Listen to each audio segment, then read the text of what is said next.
Mesdames et Messieurs, Monsieur le Président élu de la République gabonaise, Mesdames et Messieurs les présidents des partis politiques, Mesdames et Messieurs les responsables des associations,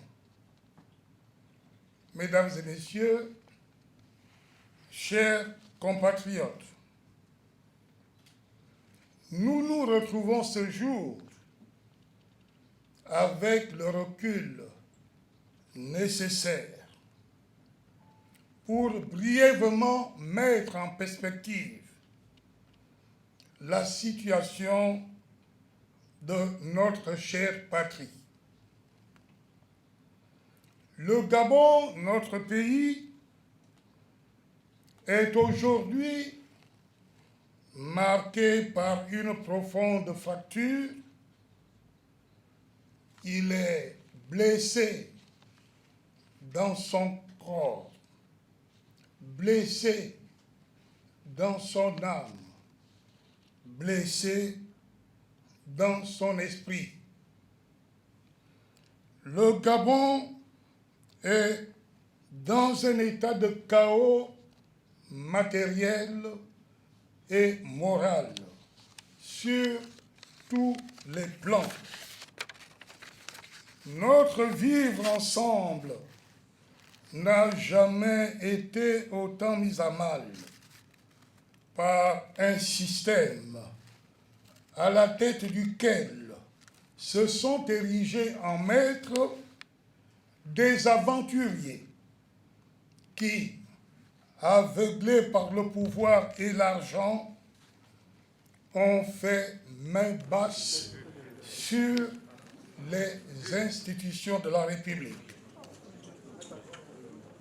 Chers compatriotes, le coup d'État militaro-électoral opéré le 27 août 2016 par un pouvoir aveugle et obscurantiste a fait subir à notre pays un grave traumatisme.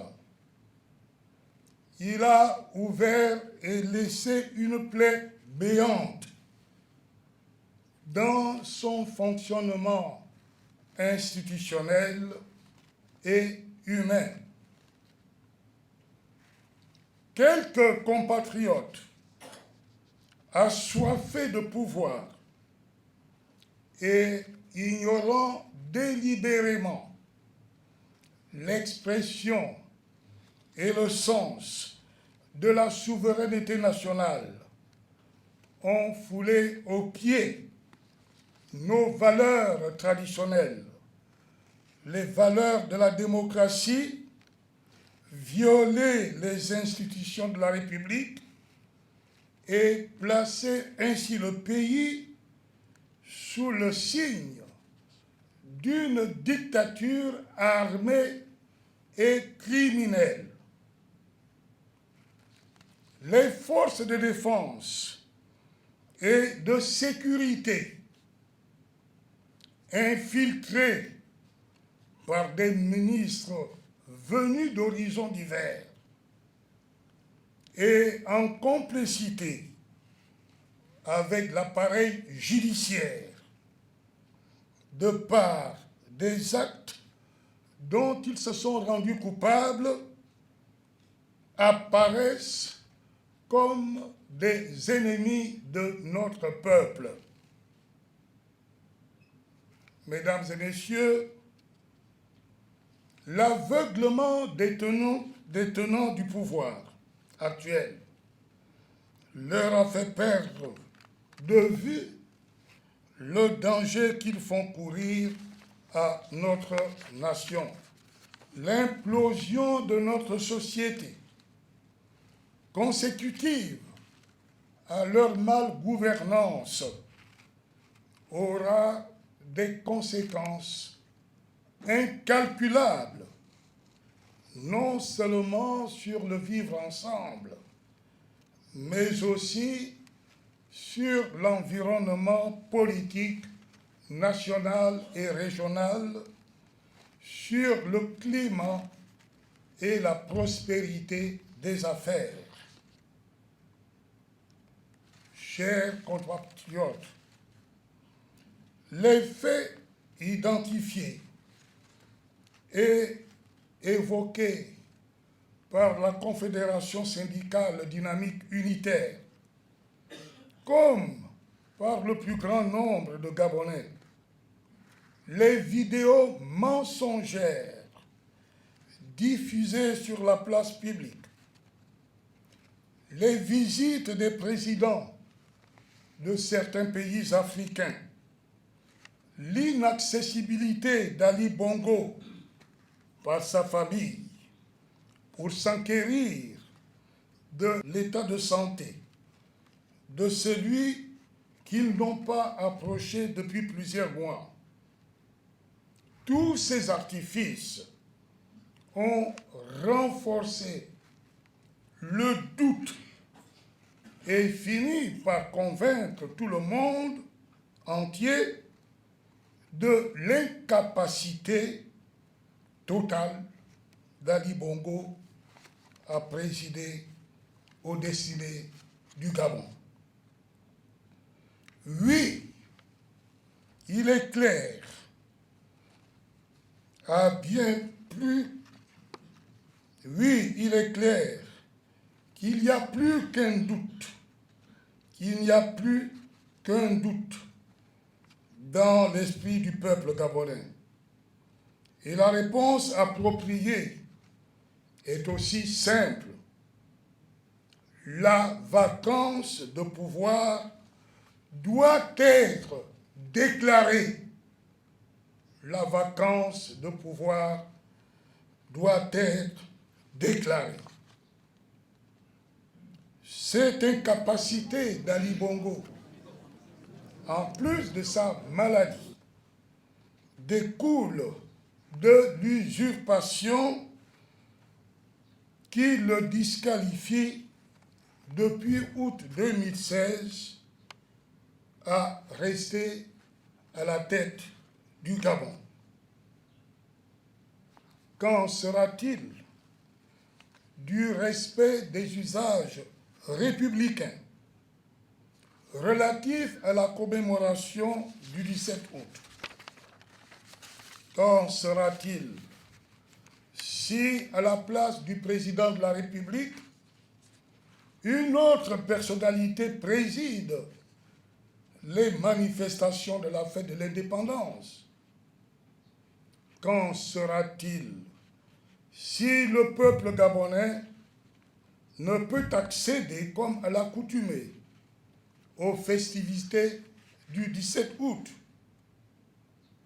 On peut d'autant plus se poser ces questions que ces derniers mois, tout le monde s'interroge et se demande qui gouverne le Gabon?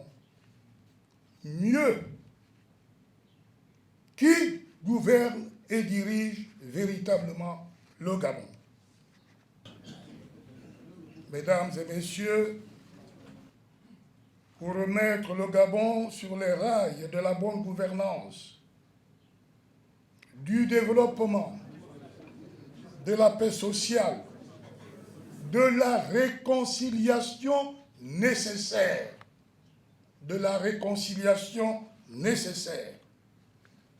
nous ne cessons de marteler que seule la reconnaissance de la victoire de M. Jean Ping à l'élection présidentielle du 27 août 2016 apportera sans conteste la sérénité dont ont besoin les Gabonaises, les Gabonais et les communautés amies du Gabon pour une vie commune et apaisée. En dehors de cette voie de sagesse, toute solution alternative conduira le Gabon vers une impasse certaine.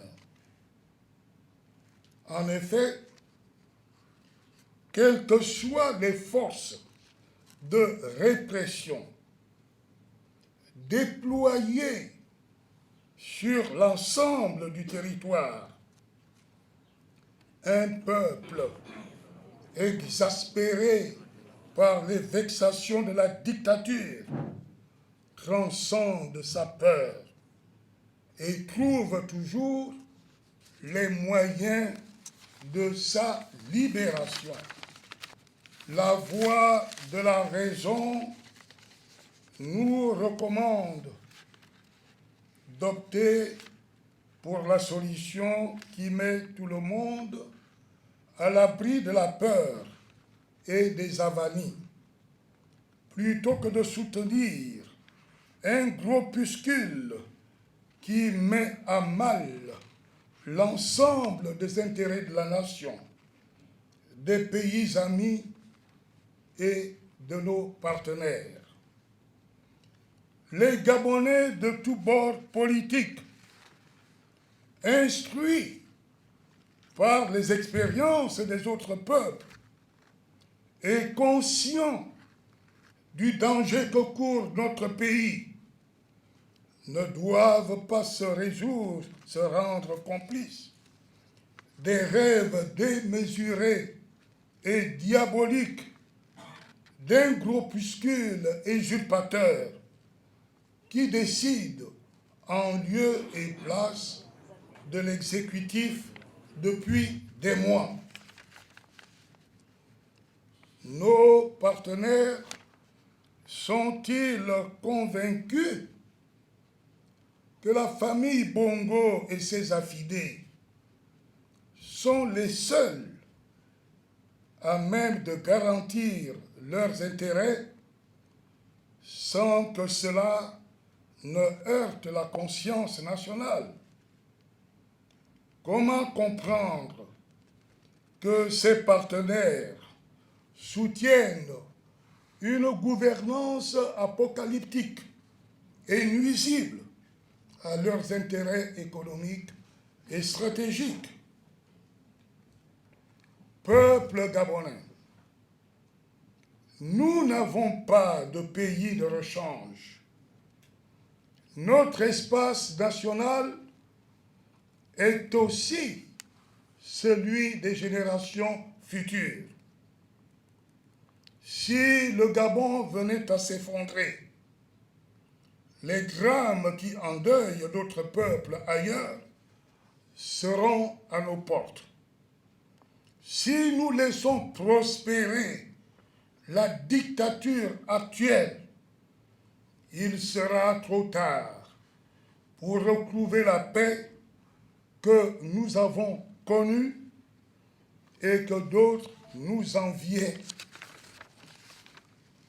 Si nous laissons prospérer la dictature actuelle, il sera trop tard pour recouvrer la paix, oui, que nous avons connue et que d'autres nous enviaient. Il faut le répéter parce que c'est très important. Le temps d'un sursaut de conscience est donc venu pour la constitution de l'Union sacrée en vue de sauver le Gabon, notre très cher pays.